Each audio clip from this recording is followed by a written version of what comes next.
Welcome back. Stasa23 here, back again with some knife therapy. And before I get started, I'd like to say thanks to my good buddy Copper Dice, who lent me this knife for review, and one I've been anticipating for a long time, and I can't wait to own one myself. The knife we have in front of you is the North Arms Skaha. And this knife came in this little package that looked like a nest for a bird or so. A little box with their sticker on the side. Also came with a little bit of literature, some pause and read. So there you go. And also there was the business card right there.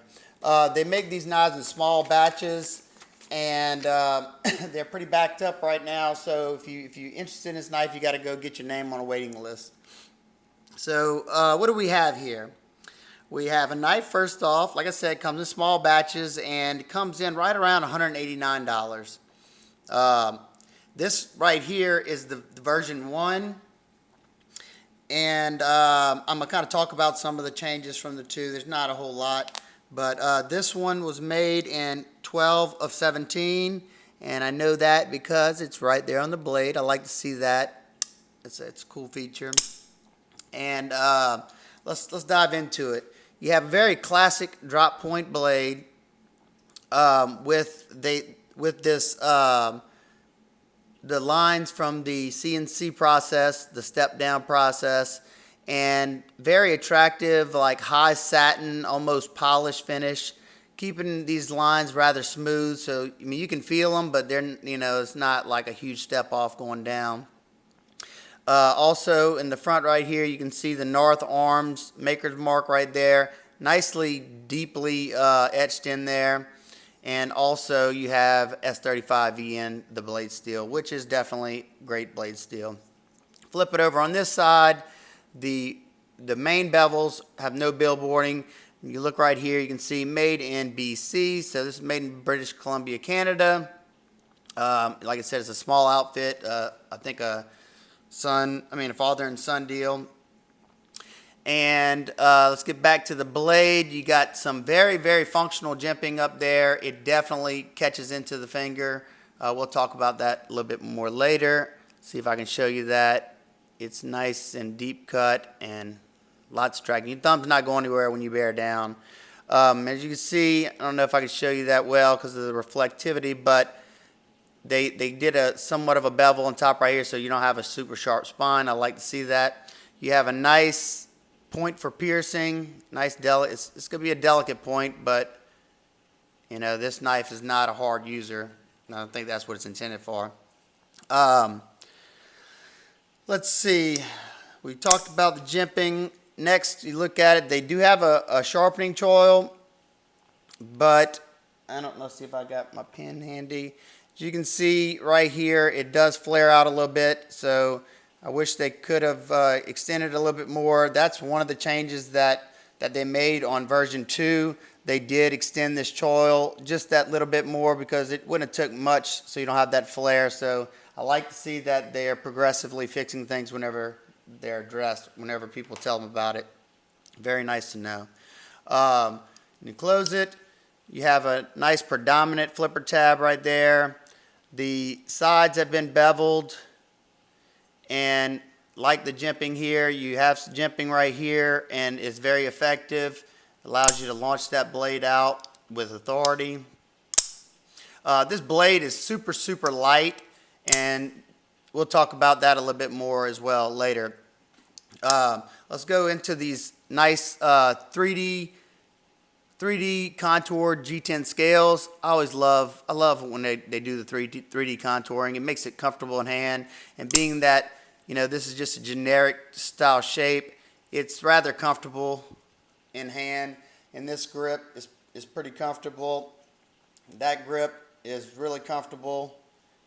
My pinch grip, I can get a good purchase because you got some thickness to the scales right there.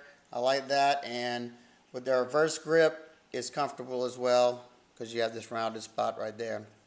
Your constructions, basic construction, you have, I think, it looks like it's a little bit bigger than T8, but just know you just have standard torques fasteners for your pivot and body screws. You have a lanyard hole big enough for 550 for sure. You have a nice flow-through design with 2 barrel spacers here. Flip it on over here.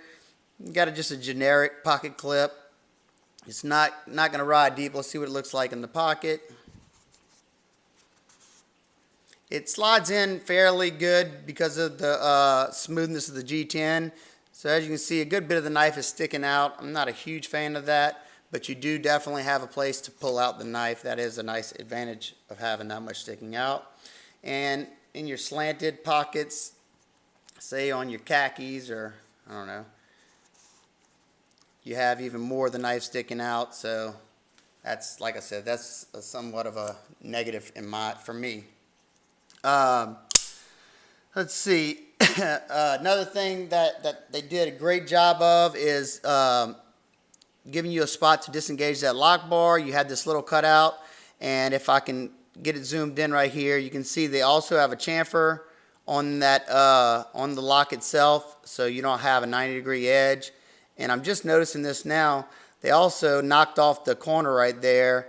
That's very, that means they actually opened and closed this knife. It wasn't just a design that they drew up and threw it in the CNC. Very nice little touches like that I think make this knife the price warranted. Let's see. Now we're going to go into a few of my gripes and complaints right after I give you size and weight. This guy is super light, being that it's solid G10 with just a stainless lock bar, just a strip. It's not a full liner. It's just a strip. The lock bar is held in by these 2 clip screws. I've never seen it done like that, but pretty neat. And the blade itself, having that thin stock like that, is extremely light. So this is let's do a size comparison first so you can get an idea of how big this knife is for its weight. And these knives are pretty much either in the same price range or kind of serving the same type purpose. First is the Tuya knives, Argon. These two I think are the exact, no, the Argon I think is 150, but same steel, and it's a good bit bigger.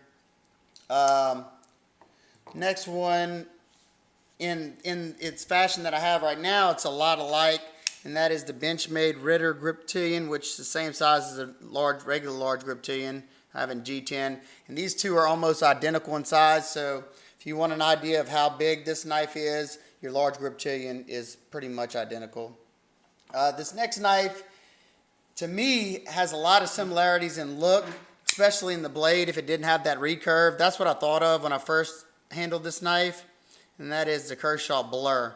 Kershaw Blur is about, I don't know, maybe a 1/4 of an inch or smaller, bigger, and they both have that classic drop point. You just have a swedge on this one, and you have that recurve that, that makes it look a lot different in that department, but there you go. Another knife, a long discontinued knife that is, I think, about the same exact size, is your HK Nitrous, I think it's Blitz or Assist. I think it's Nitrous Blitz. Nitrous, I don't know. But there you go. Those two are pretty much identical in size. You might have a titch longer blade in the HK. And 2 more that I have in front of me. You have your Kaiser Wanderer. The Wanderer is about a 1/4 inch longer. About the same price though.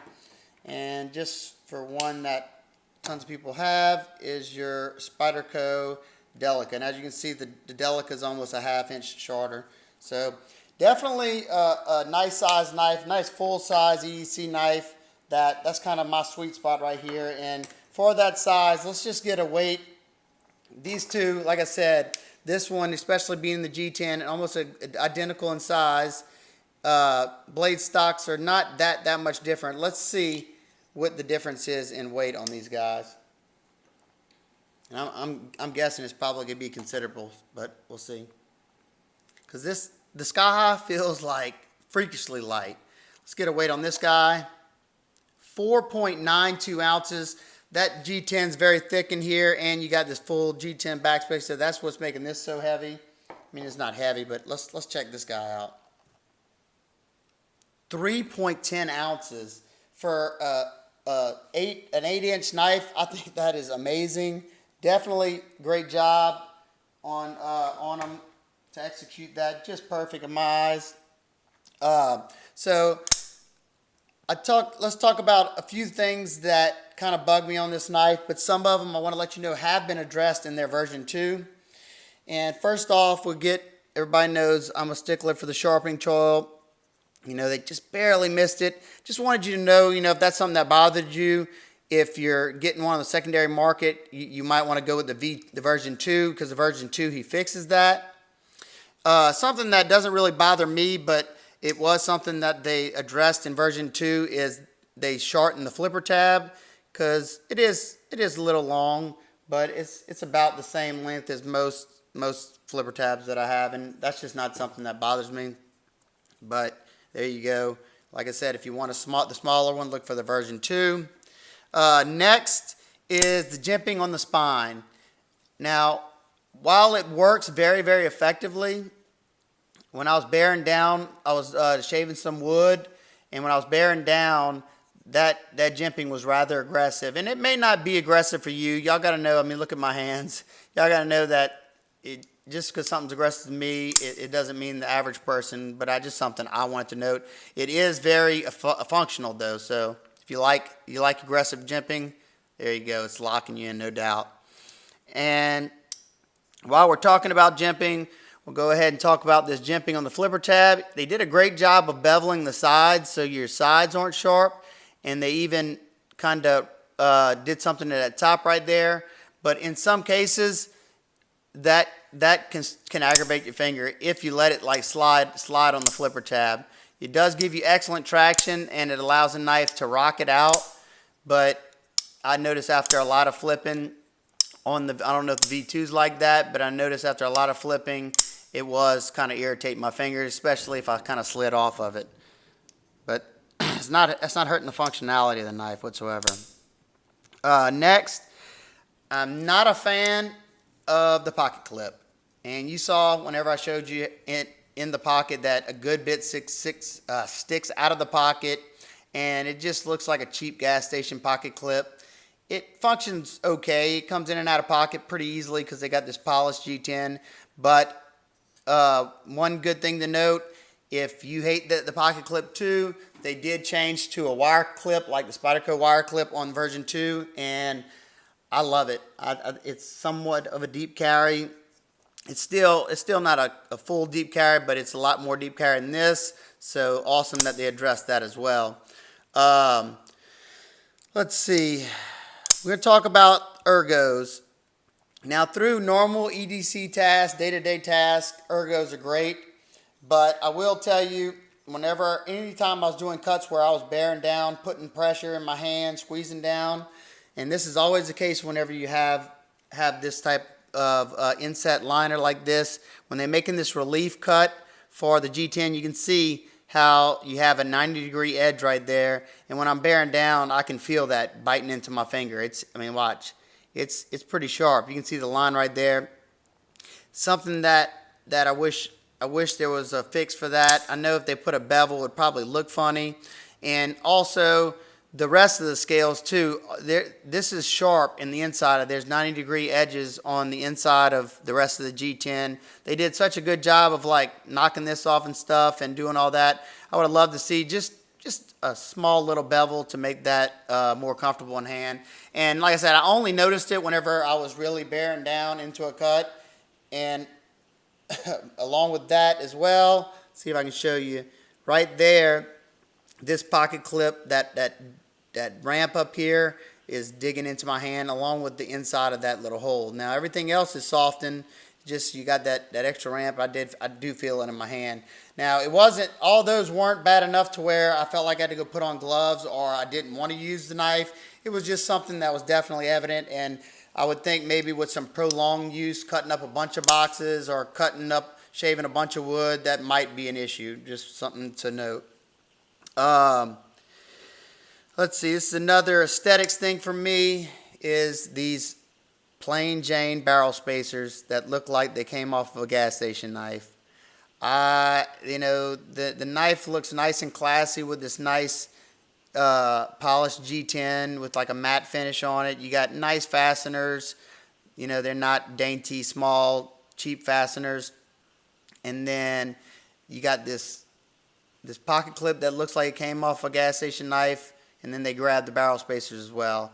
And it's not hurting functionality. I just think it would have looked nice to have some hourglass standoffs or anything, maybe just one line, just rather than those cheap looking tubes. But like I said, it wouldn't stop me from buying the knife. Just something I noticed that I wish I could see change. I don't know if they're the same on version 2 or not.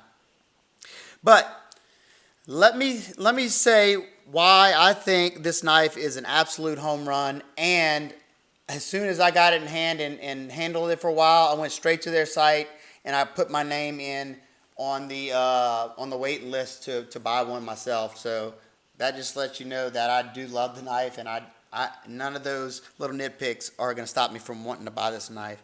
So what completely makes this knife an absolute winner, absolute star in my eyes is two things for me. First off, you have there you go. You have a flattened detent ball, as you can see, and what that does is it gives you a nice crisp break of the detent hole, and it allows more surface area for that flat ball to glide across the pretty much polished blade. So that, coupled with your bearings and a finely tuned detent and a crisp detent, you have this just outstanding action. I mean, just listen to this. I mean, for as light of a blade for as light as this blade is, because that thin stock, it's amazing how well it flips. And this one probably needs a little cleaning, because I've seen some of them like guillotine shut. This one, it might need some lube. I don't know. This one was, he did a trade with somebody on this, so I don't know how much they used it. I don't know if he's ever cleaned it or what. But it is glass smooth on like closing like this. You don't feel that lock bar pressure or anything, and it's just a joy to play with. I can tell you that now. And number two, and this is a really big thing, something that I look for in knives, because a knife is a cutting tool. That's its first job, and this knife is an excellent performer, and I'm gonna tell you why. First off, you have, let's get the calipers out so I can tell you. Sorry, this is going to be a longer video because I'm that excited about this knife. Let's see. Your blade stock is 0.096, which is 2.46 millimeters. So that's, I think, on par. Let's see. That's on par with it looks like it might even be a little thinner than the Delica, and the Delica is a pretty thin knife. So you got this nice thin blade stock. You have a nice semi-hollow grind. It's flat almost to right here. I think they call it a modified hollow grind, and it is nice and thin behind the edge. It's reading whenever on my calipers. Let's see what it reads so y'all can see, so y'all don't think I'm making it up. Right behind the edge. Let's see. Right behind the edge, 0.0. Wait, hold on. I think I slid up a little bit. The blaze is slick, so 0.020. There you go, 0.020. That's Spyderco Delica thin.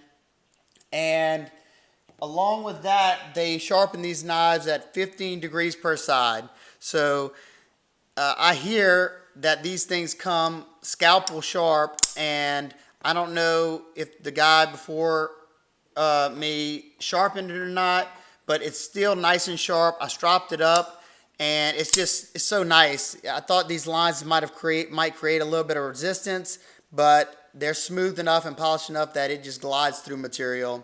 There was no match for this. Now, I will tell you, you have this hollow grind, and you can see that tip is probably, if I had to take a guess, I have a, let's see, I have a pair of 3, but these 2 tips are, look, you can see the Skaha tip looks like it's thinner than the pair of 3.